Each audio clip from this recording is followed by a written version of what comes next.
বন্ধুরা, Shampa kitchen with village ফুডে আপনাদেরকে স্বাগত। প্রতিদিনের মতন আবারও চলে এসেছি একটা রেসিপি নিয়ে। এখন তো প্রচুর শীত পড়ে গেছে আর বাজারে তো প্রচুর কমলা লেবু পাওয়া যাচ্ছে, তাই কমলা লেবু নিয়ে চলে এসেছি। দেখুন কমলা লেবুগুলো একবারে পাকা আর অনেকটা বড় বড়ও আছে। এই কমলা লেবু দিয়ে আজকে বানাবো পিঠে। একেবারে সহজ পদ্ধতিতে সরু চকলি পিঠে আপনাদেরকে করে দেখাবো। অসাধারণ লাগে খেতে। আপনারা তো অনেকেই অনেকভাবে সরু চকলি পিঠে করে খেয়েছেন, আজকে আমি বানাবো কমলা লেবু দিয়ে। আপনারা একবার ট্রাই করে দেখবেন। আর যদি আমার রেসিপিটা ভালো লাগে তাহলে আমার চ্যানেলটা সাবস্ক্রাইব করে রাখবেন। নিত্য নতুন রেসিপি পেতে হলে আর পাশে থাকা বেল আইকনটা প্রেস করে রাখবেন, তাহলে সবার আগে নোটিফিকেশানটা আপনাদের কাছে পৌঁছে যাবে। আর লাইক দিয়ে ফুল ওয়াচ করে দেখে নেবেন। আর সঙ্গে নিয়েছি 10 টাকা দামের সুজি প্যাকেট। এই সুজি প্যাকেট দিয়ে আর কমলা লেবু দিয়ে অসাধারণ সরু চুকলি নরম তুলতুলে পিঠেটা করব। আর সঙ্গে এই সুজিটা তো নিয়েছি, এটা গুঁড়ো করে নিতে হবে, তাই গুঁড়ো করতে চলে যাই। গুঁড়ো করে নিয়ে চলে এলাম। এই যে মিহিভাবে কিন্তু গুঁড়ো হয়ে গেছে। আর এই সময় কমলা লেবুটাও ছাড়িয়ে নেব।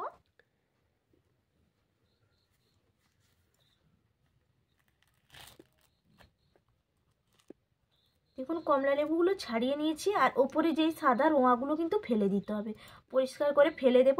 আর একটু মিষ্টি কমলা লেবু দেখেই কিন্তু বাজার থেকে কিনবেন, তাহলে পিঠেটা ভালো হবে। দেখুন কমলা লেবু আমি 1 প্যাকেট সুজি নিয়েছি বলে আমি 3টে কমলা লেবু ছাড়িয়ে নিলাম। আর এই কমলা লেবুর খোসাগুলো কিন্তু ফেলে দেব না, এগুলো অনেক কার্যকারী, সব কাজেই ব্যবহার করা যাবে। স্কিনের জন্য তো খুব উপকারী, এটা আমি রেখে দিলাম এই জন্য। আর রস বের করে নেব কমলা লেবুটা চিপে। দেখুন আমি হাতে চটকে রসটা বের করে নিচ্ছি। আপনাদের কাছে যদি জুসার থাকে তাহলে জুসার দিয়ে কিন্তু জুসটা বের করে নেবেন। আমার কাছে নেই বলে আমি হাত দিয়ে জুসটা চটকে বের করে নিচ্ছি। দেখুন চটকে আমি বের করে নিয়েছি। এরপর একটা ছাঁকুনি নিয়েছি, ছাঁকুনির সাহায্যে আমি রসটা চিপে বের করে নেব। দেখুন আমি চিপে বের করে নিয়েছি।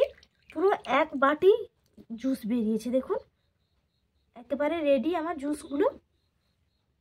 দেখুন একটা জামবাটি নিয়েছি, জামবাটির মধ্যে আমি সুজিগুলো দিয়ে দিচ্ছি। গুঁড়ো সুজিটা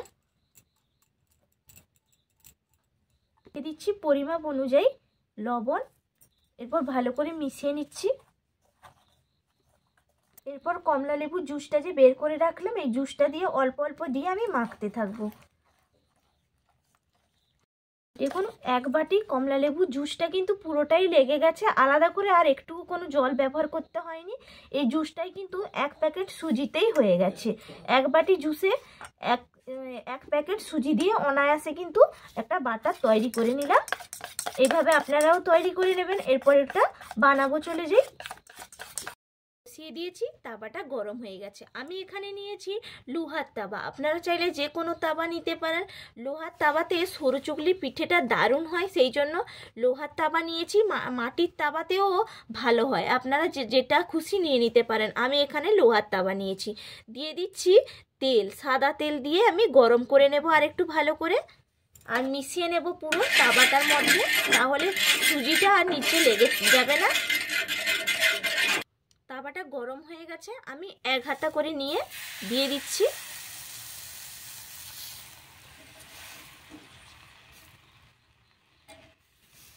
আর এইভাবে দেখুন পেছনের চাটু দিয়ে গোল গোল করে আমি শেপ করে নিলাম। আর দেখতে কতটা সুন্দর লাগছে, একেবারে নরম তুলতুলে হয় খেতে। আপনারাও এইভাবে এই প্রসেসে বানিয়ে নিন। দেখুন খুব সহজেই কিন্তু উল্টানো হয়ে গেল। আর দেখুন একেবারে কাগজের মতন পাতলা হয়েছে, আর দেখতে কিন্তু অসাধারণ হয়েছে।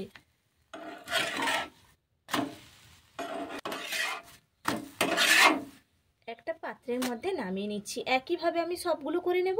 আবারও একটু দিয়ে দিচ্ছি সাদা তেল, সামান্য একটু তেল দিয়ে আমি ছড়িয়ে গরম করে নেব।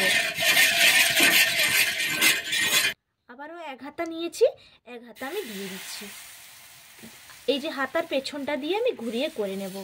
খুব সহজে একেবারে আলতো হাতে দেখুন কাগজের মতন পাতলা সুজি দিয়ে যে এত সুন্দর সরে চকলি হয়, আপনারা না করলে বিশ্বাসই করতে পারবেন না।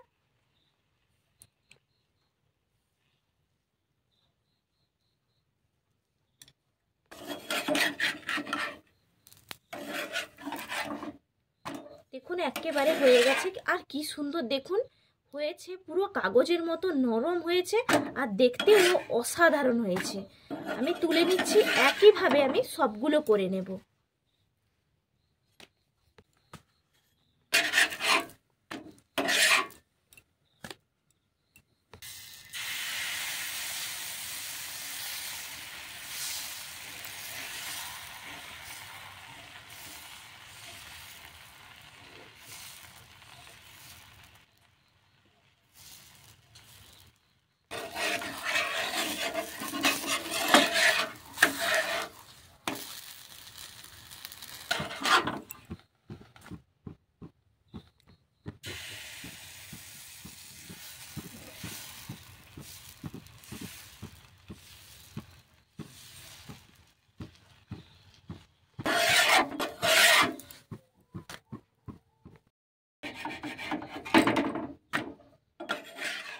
দেখুন আমার সবগুলো করা হয়ে গেছে, আর অনেকগুলো হয়ে গেছে একসঙ্গে। কি সুন্দরও লাগছে দেখুন, কালারটাও কিন্তু দারুণ লাগছে। যেমন তাল পেকে গেলে তালের সরু চকলিগুলোর কালার হয়, সেরকম দেখতে লাগছে, দারুণ লাগছে। এরপর খেয়েও আপনাদেরকে দেখাচ্ছি কেমন হয়েছে। এলাম একেবারে পিঠেগুলো নিয়ে, এরপর খাবো। সঙ্গে নিয়েছি খেজুরের গুড়, আর একেবারে দেখুন নরম তুলতুলে কাগজের মতন সরু চুকলিগুলো হয়েছে, একেবারে নরম। দেখুন কি সুন্দর। এখান থেকে একটু কেটে নিই আগে।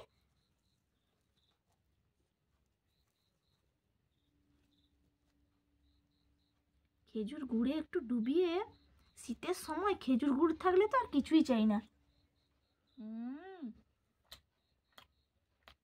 আহা যা লাগছে, পুরো ফাটাফাটি। আর সঙ্গে কমলা লেবুর ফ্লেভার দারুণ হয়েছে, আর একদম সঠিক পরিমাপে হয়েছে, টক হয়ে যায়নি। একদম মিষ্টি কমলা লেবুটা বেছেই কিন্তু কিনবেন, না হলে কিন্তু টক হয়ে যাবে আর ভালো লাগবে না সরু চকলিগুলো। এই জন্য মিষ্টি কমলা লেবু দেখে কিনলে সঠিক পরিমাপ হবে, আর খেতে তো ফাটাফাটি হয়েছে। আর খেজুর গুড়